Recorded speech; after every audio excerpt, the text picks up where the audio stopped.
Kamu mungkin sudah mendengar bahwa Eropa akan memberlakukan tarif pada mobil listrik Tiongkok untuk melindungi jutaan pekerjaan dari gelombang impor murah. Tapi bagaimana jika justru terjadi sebaliknya?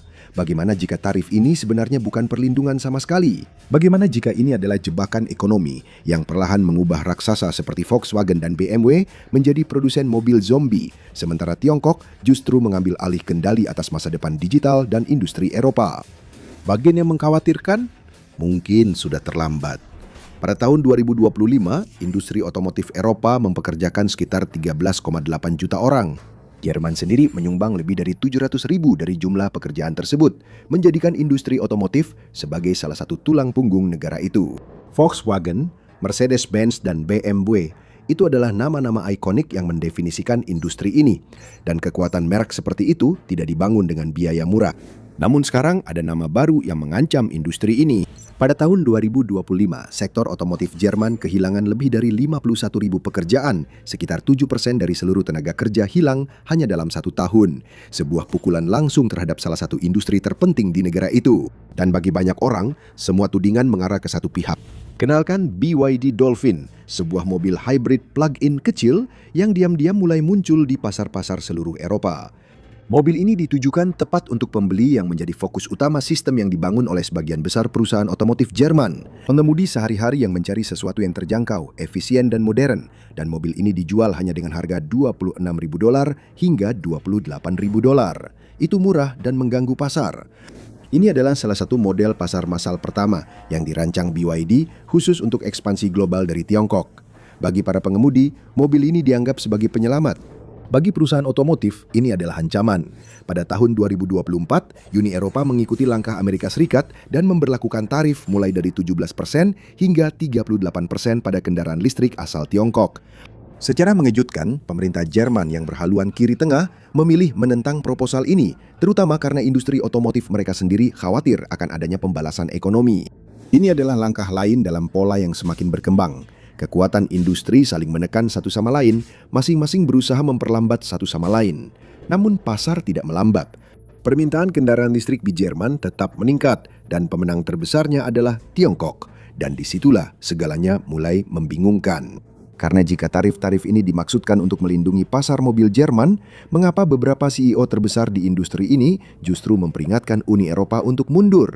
Ola Schelinus, CEO Mercedes-Benz, telah berada di garis depan dalam memodernisasi perusahaan, dan sebagian dari itu adalah beralih ke mobil listrik. Dia sudah lama menjadi pendukung kuat model hybrid dan mobil listrik murni. Jadi setelah mengambil alih, dia memimpin investasi sebesar $12 miliar ke kendaraan bertenaga baterai. Schelinus tampaknya tidak melihat Tiongkok sebagai ancaman, melainkan sebagai mitra. Schilling dibawa serta dalam kunjungan resmi negara Jerman ke Tiongkok pada tahun 2024.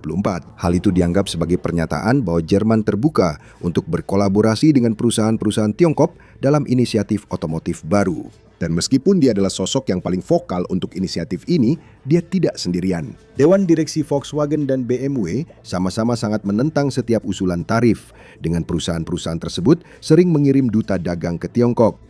Tapi ini bukan soal politik, ini soal keuntungan.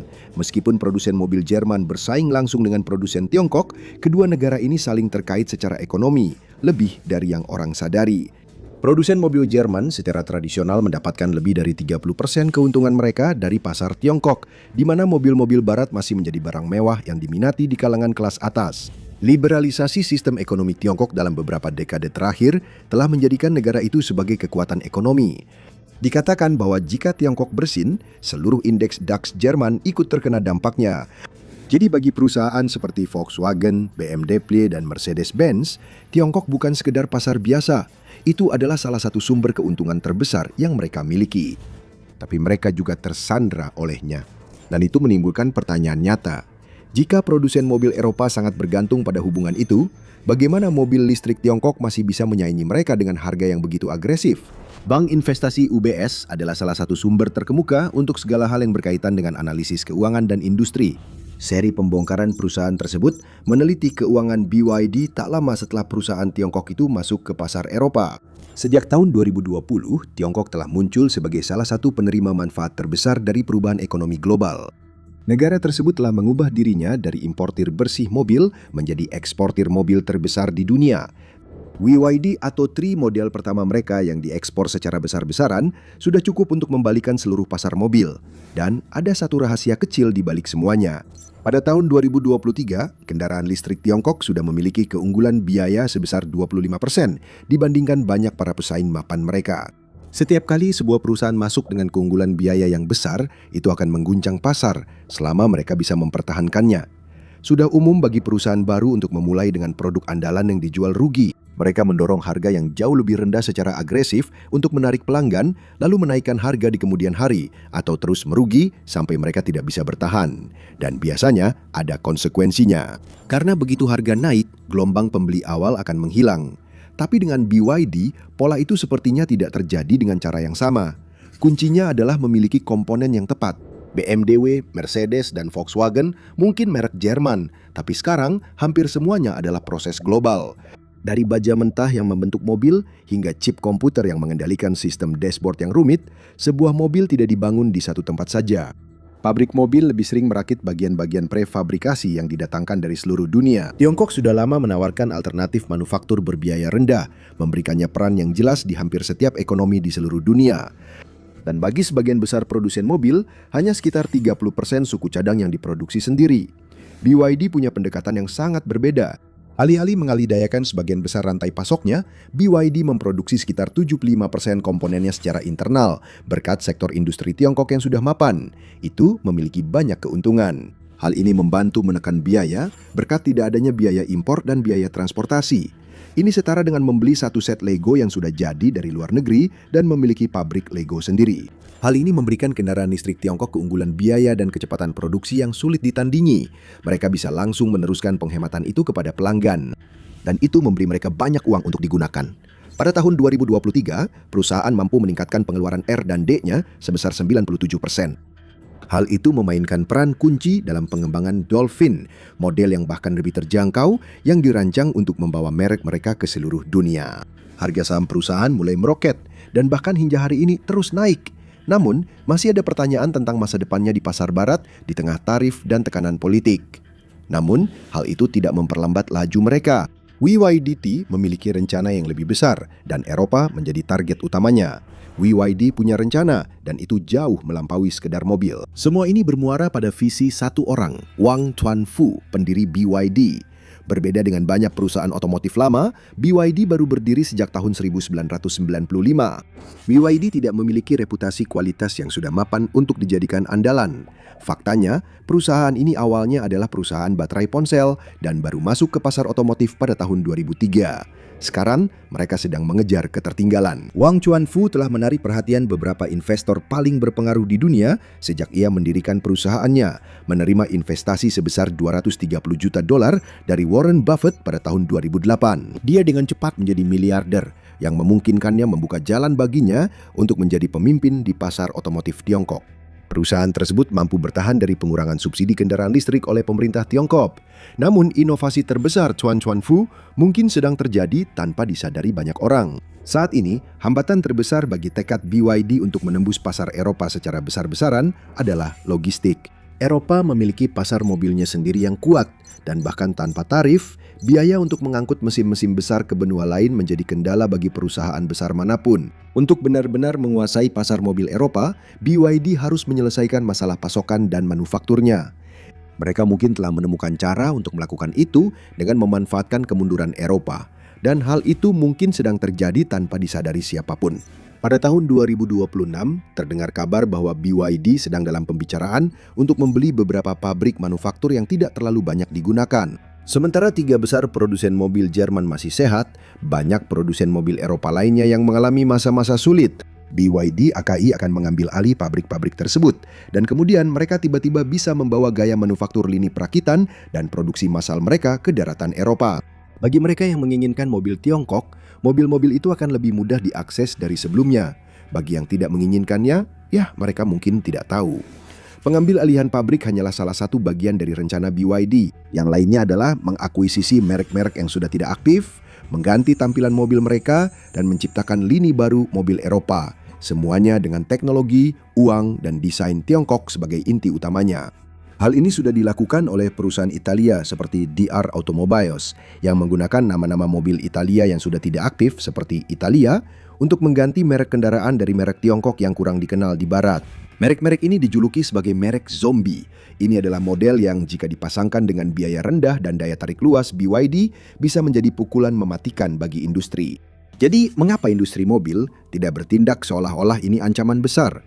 Mengapa hanya regulator Eropa yang tampaknya panik?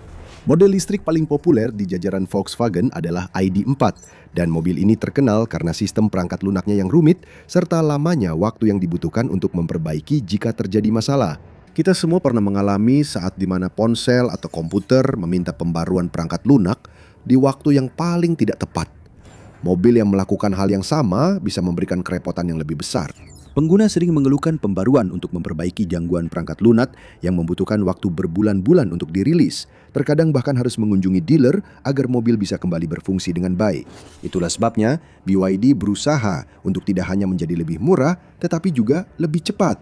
BYD mungkin menjadi salah satu produsen mobil listrik besar pertama yang muncul dari Tiongkok, tetapi mereka tidak sendirian untuk waktu yang lama. Perusahaan seperti Mio dengan cepat mengikuti, menargetkan pasar kelas atas dengan SUV dan kendaraan listrik premium yang masih lebih murah daripada banyak pesaing barat.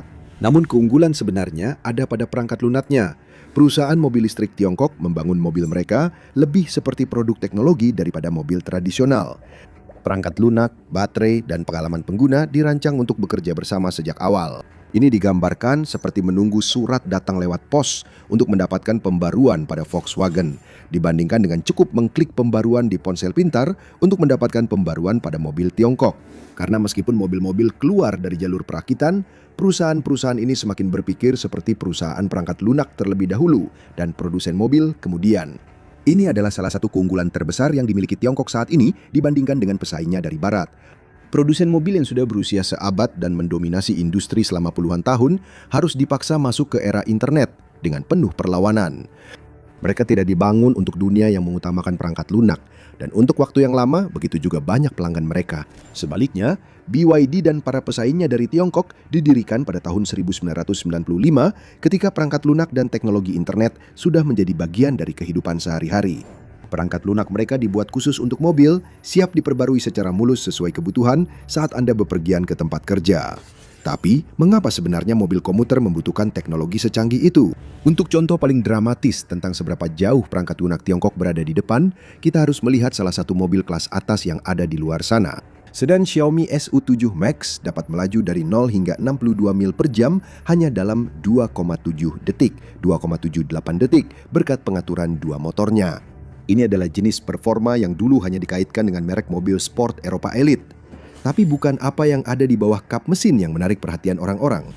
Mobil ini dilengkapi dengan perangkat keras sensor canggih, termasuk sistem LiDAR dengan 128 saluran.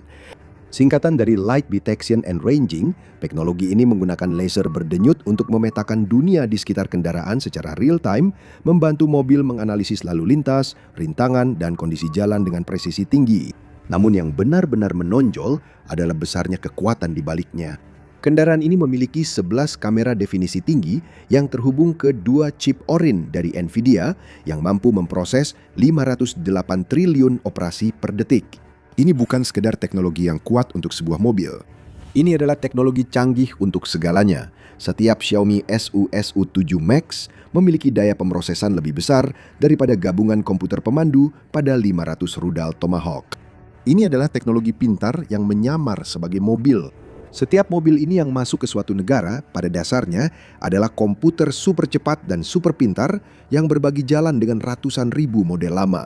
Hal ini telah melahirkan generasi baru mobil, yaitu kendaraan berbasis perangkat lunak. Mobil-mobil ini tidak dirancang seperti mobil tradisional yang perangkat lunaknya ditambahkan belakangan. Mobil-mobil ini dibangun dengan perangkat lunak sebagai inti sejak awal. Pada banyak model terbaru, sistem AI berada di pusat pengalaman berkendara, mengendalikan segala hal, mulai dari navigasi dan fitur keselamatan hingga optimasi baterai dan bantuan mengemudi otonom. Perangkat keras memang penting, tetapi semakin lama perangkat lunaklah yang menjadi produknya. Hal itu mengubah seluruh model manufaktur. Alih-alih pabrik menjadi jantung perusahaan, pabrik justru menjadi titik perakitan akhir dalam ekosistem teknologi yang jauh lebih besar. Dan di Tiongkok, pendekatan tersebut dengan cepat menjadi standar untuk masa depan industri otomotif. Tapi kenapa kendaraan sipil membutuhkan daya pemrosesan lebih besar daripada perangkat militer, padahal yang akan dilakukan hanyalah pergi ke toko kelontong? Awalnya, langkah pasar Tiongkok masuk ke pasar mobil Eropa tampak cukup sederhana. Produsen mobil Eropa memproduksi mobil-mobil mahal bergaya lama yang tidak sesuai dengan selera atau anggaran pelanggan masa kini.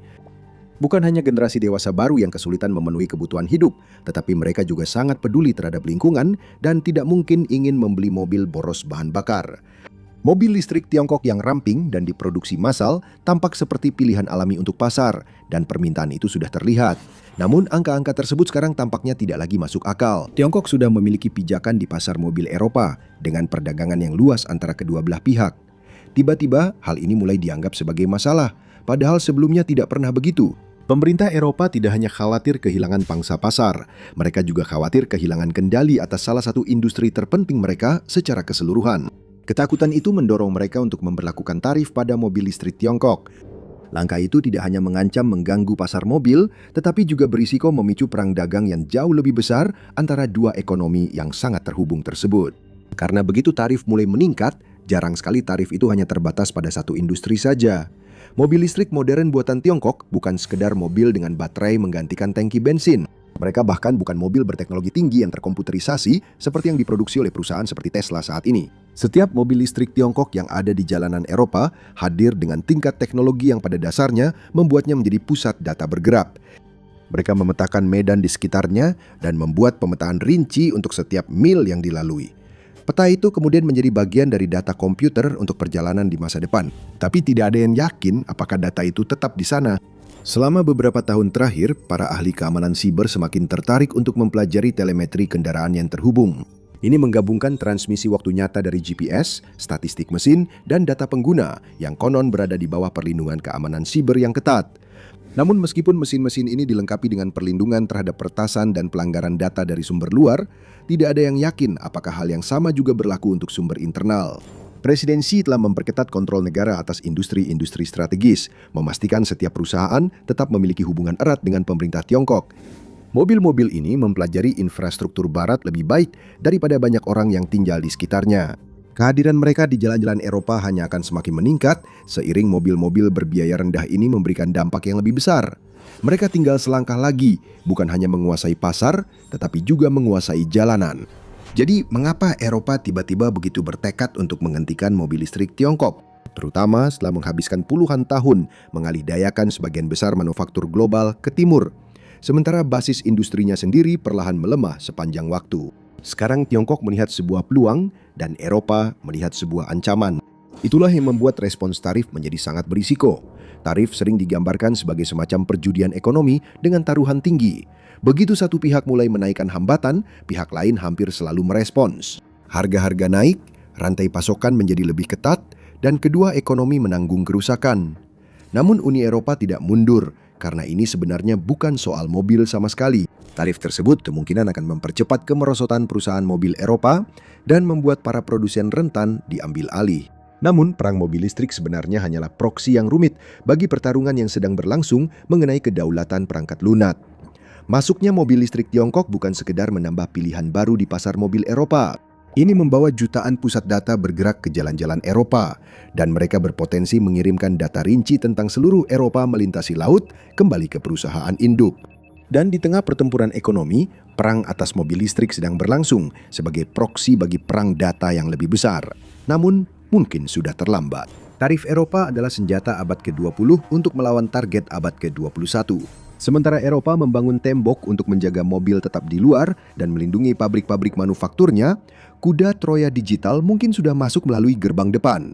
Ini bukan satu-satunya bidang di mana sebuah tipu daya berisiko tinggi sedang terjadi. Lihatlah, 12 ilmuwan Amerika Serikat telah hilang atau meninggal. Ada apa ini? Untuk mengungkap kebenaran kelam tentang misteri terbesar di dunia sains, atau tonton video ini sebagai gantinya.